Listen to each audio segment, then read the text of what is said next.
Gary, congratulations, off and running here at the World Grand Prix. It's been a while since we've had you in a winner's interview, because you always say, I'm not really fussed, but that still means something to you, doesn't it? Yeah, listen, to win is great, but either way, I wouldn't care, and I really do mean it. I played darts a long time now. It's more than a hobby than ever, and it's just, when they go well, and when they don't, and that's where my darts is now, so there's days that I play phenomenal, and there's days that I play absolutely not phenomenal. Well, the year itself has been incredible. Your numbers are getting better and better. You're playing better than when you went back-to-back world titles. The numbers are saying that.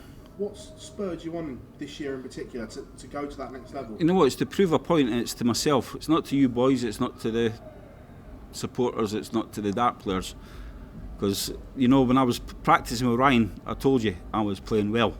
And people think, Gary and Ryan thought, last time we practiced, and you'll have to, I reckon it was January. That was the last time we had a practice session, so, but this month's been alright, I've been up in Scotland doing charity nights, been across the island, and it's been good, it's worked a treat. The floor form has been sensational, what we've seen, big, ton plus averages, more double than anyone else. How do you then take that game onto the stage? Because if you can replicate that, there's more TV titles there for you. Big word being if, but it's been a while since I've been on stage. It doesn't happen very often nowadays, but no, listen, I love playing the Pro Tour. We sit at the table, have a cracking laugh. To be honest, TV tournaments, your World Series, they don't interest me. I'd rather just play Pro Tours. Sit and have a laugh with the boys and a game of darts. And to me, that's the way I'm now. So anything else is a bonus. What do you mean though, to get your hands on another TV title? I'd have to say no to the Premier League, wouldn't I? So it's your worst nightmare. No, listen, I'm here to play darts. There's some cracking dart players out there. I've over the last 6 months, I've noticed a lot of players coming through. You talk about your Michaels, your Joes, your Michael Van Gerwens, but there's boys sitting right in the tail end of them, and if they don't sharpen up, they're in big trouble. I don't care, because I'm that far down the rankings, it doesn't matter now. But they boys need to watch out, because these young boys are, you've got Luke Humphries, best player in the world, no doubt.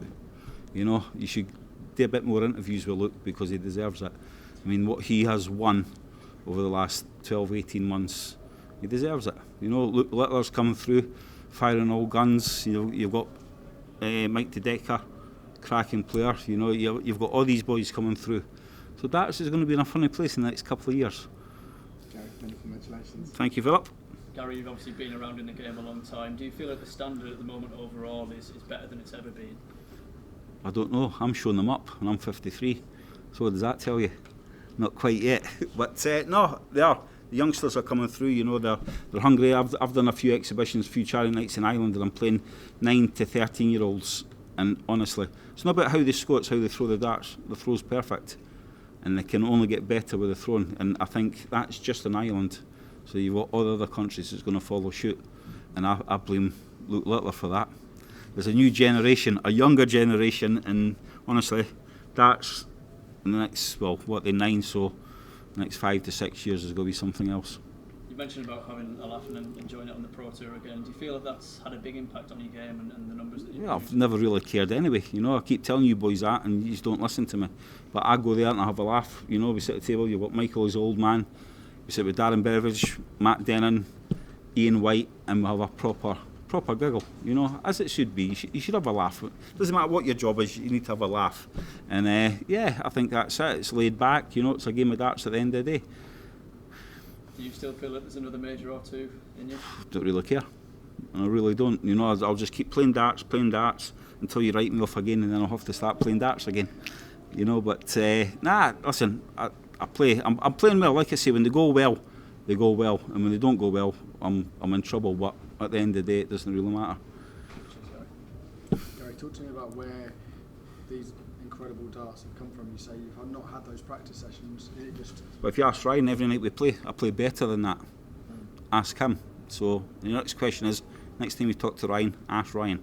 I'm saying no more about it. You ask him how well the darts go when we have a practice night, and they go like that all the time. We know there's a lot of tournaments coming up around the corner in the PDC. I mean, your motivations, do you expect to be at all these tournaments going into the World? Yeah, well, we'll see. Nah, I don't know. You know what I mean?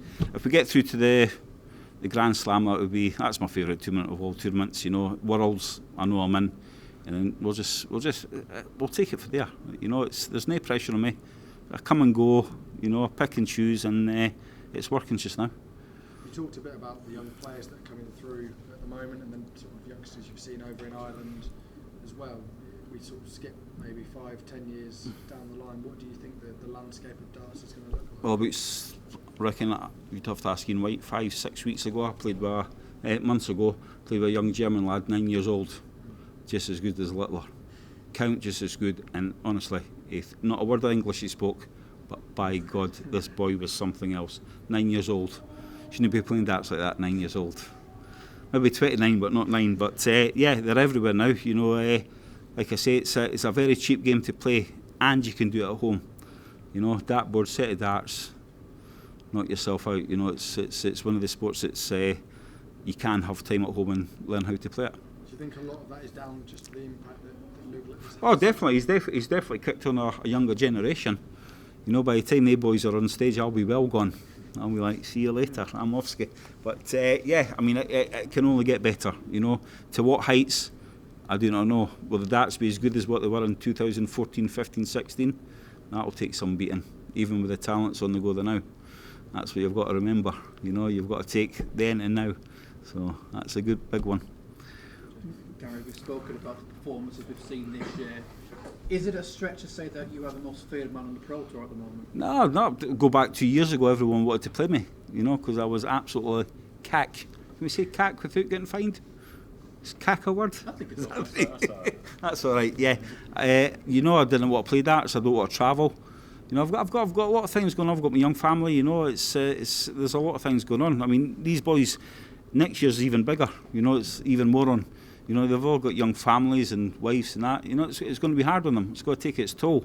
But at the end of the day, it's a job, and they've got to do it. You know, if they want to make a penny and pay the bills, it's got to be done. Where are the hunger levels now compared to what they were at other points in your career? Well, hunger's gone. I might have put on a bit of weight, but I'm not that. Seeing that Phil's treat me to eat dinner tomorrow, so I might take him up on that. But no, listen, I do. I just throw darts. I don't really care. You know, as long as I have a game of darts and it's a straight game, then you know I'm happy with the win or the loss. It seemed a few years ago that people were talking about the R-word retirement. It's not been mentioned in a long time now. Is that still the very, very distant future now? Now, this is what happens when you work for press and TV. You've not got a frigging clue. I'll stop when I want to stop. You have not got a clue, honestly. You don't have. You just think what you see is what you get. You've not got a clue. People have lives. Do you have a life? Do you have a life? Do you have a life? Do you have a life? Yeah. Well, it's nice to have a life, but if you're doing this constantly, you wouldn't have a life. You know, I know what I can do. I know what I can do, what I can't do. And at the end of the day, like you say, your pundits, they've not got a clue. That's why they're sitting on the arses talking about darts instead of playing darts. Cheers, Gary. Thank you very much. Gary, And I've got myself into trouble again. just one more from me. You briefly touched on it, Phil, there about the publicity that Luke Humphries has received. I spoke to Karen Wilson, the snooker world champion, last week. Oh yeah. And he's called out the organisers for not being on the table one at certain tournaments, not getting publicity that other players get. Do you think, being world champion, you almost deserve the right for certain privileges? It's not just being world champion. What has Luke won in the last 2 years? This is the thing. He has won just about everything. Well, since this last year, isn't he? Yeah. Has he won just about everything? And the European Championships and the Premier League. Right, so that's hats off. He's not just world champion. He's there for a reason. World champion was added onto his CV. You know, he's won so much more, and the boy gets looked over every time, which I think is a load of. You know, he's deserved everything that he's worked for, everything that he's got, and just to talk about other players, rubbish, absolute rubbish. How do you think they should go about handling it better? Well, just give him a bit of respect. You know, he's never ever mentioned. It's always other people. You know, but Luke, I think Luke just goes, on you go. As long as they're talking about other people, the limelight's off of him, so he can just carry on what he does, and he's handled it as well. But deep down he must be a bit cheesed off it. You know, So it's he's a bit too modest, if anything. nah. He just does what he does. You know, he plays darts and wins, and that's it.